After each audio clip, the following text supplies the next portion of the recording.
Alam natin na uso yung air fryer, and ngayon meron tayong mga bagong nauuso, yung mga ice maker at yung coffee maker for all the coffee lovers out there. Ito yung next budol natin. 3, 2, 1.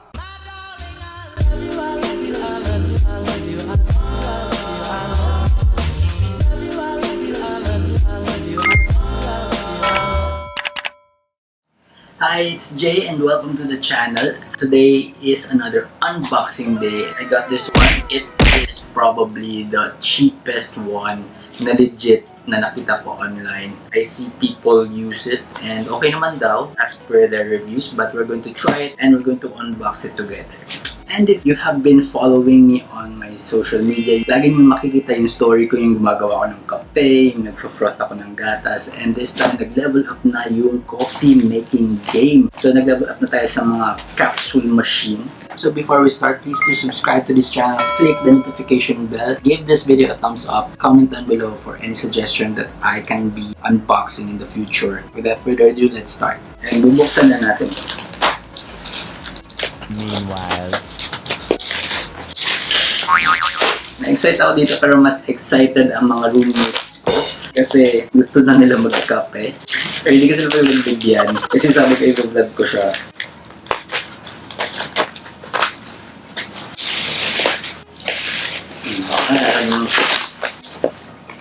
So meron siyang free na frother. Nakabili ako na ito dati pero pagkatanggap ko sira na siya agad. Pero this one, let's check later. And meron tayong 8 na capsules na kasama din ng package. And of course, meron tayo nung Coffee Co. This is the freshman capsule espresso machine. I got it for only 2,999 kasi nag-sale sila noong April 15, parang payday sale. Ayun, kumuha ako. Payday na. So, open natin. Wait lang, meron pa pala dito. Yung kinuha ko kasi is yung merong paper paper pack. Ito yung ano nila, parang gift package for gifting. Siyempre, I want to give this to myself. May ribbon and may to and from. We're just gonna put it here. Para matakpan yung aircon. And so, ito na. So, we have the manual. Ito siya.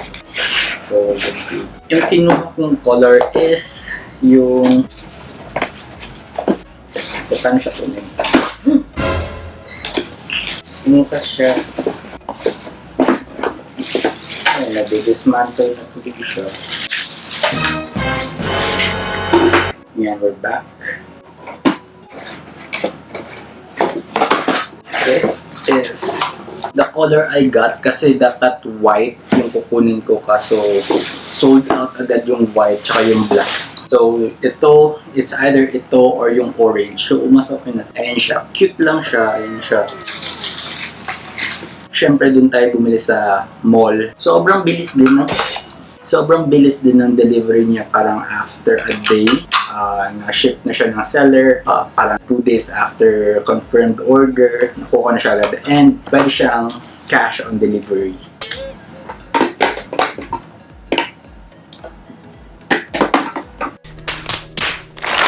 This is the Coffee Freshman Capsule Espresso Machine. Buksan natin.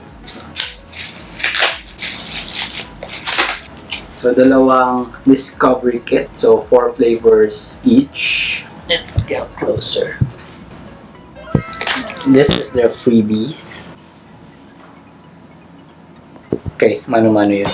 Sorry kasi sa floor ako nag-vlog dahil wala akong space sa table and magulo. So, ang sabi, before you start, rinse the machine before its first utilization. Important for good functioning. So, we're going to fill up the tank with 80% with water. Filtered water is always recommended.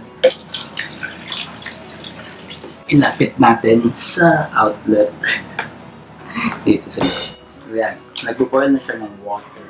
We're going to clean this. But hindi siya nagpipilik. So basically, this is the cleaning process. Hindi ko alam kung naka-autofocus yung camera ko kanina. I-realize ko na naka-manual focus yung camera. But ayun, nice ko na siya. We're back. Hindi ko na siya ulitin. So, nagawa ko na siya. Gusto ko na latte. This is compatible with espresso machines. Actually, yung mga capsule espresso makers. So we're going to use the latte, or they call it sedosa. Wingardium sedosa. So they gave me a black frother. Walang battery. Ano ba yan? Well, so try natin to.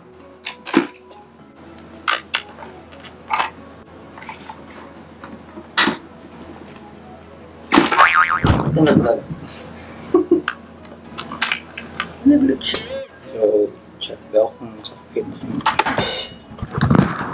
Nag-vlog. Huwag natin siya itulak. So, ito lang siya. Push this down. And do this. Matayo. I'm so confused. So, ayan. Mag-heat up na siya. And medyo pinakain ako na. Pero hintay mo lang siya mag-steady lang. First it again. Kasi ayaw niya. Medyo ano yung... Ano na ba yun?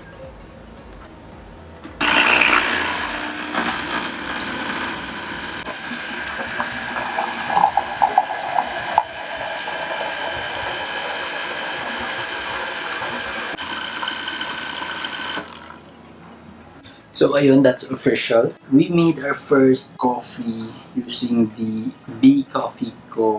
Capsule espresso machine. I must say, for its price, it's good. Pero yung problem ko dun is yung buttons niya, hindi siya masyadong ergonomic. Tama ba? Tama ba yung paggamit ko ng term? Pero hindi siya masyadong indicating na may pinaprocess na siya or what. Parang ano lang siya. Medyo...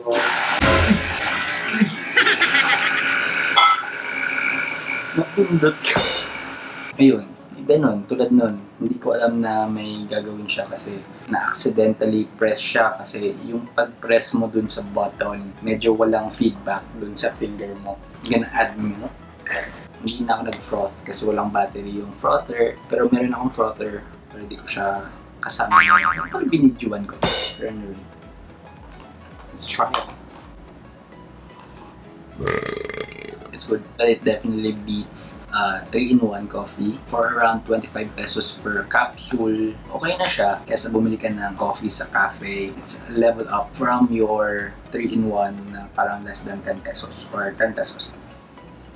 I like it. Yun na yung feedback ko is yung buttons, maybe they need to improve it somehow. If this video inspired you to get your own capsule espresso machine, B Coffee Co., you can get yours at SHOPEE or Lazada or their Instagram account. Level up your coffee game for any coffee lovers out there. So that's it, guys. Thank you so much for watching. If you like this video, please do give it a thumbs up. Comment down below if you want to see any more products that I could review or unbox and share with you. Subscribe to this channel and click the notification bell, and I'll see you again next time.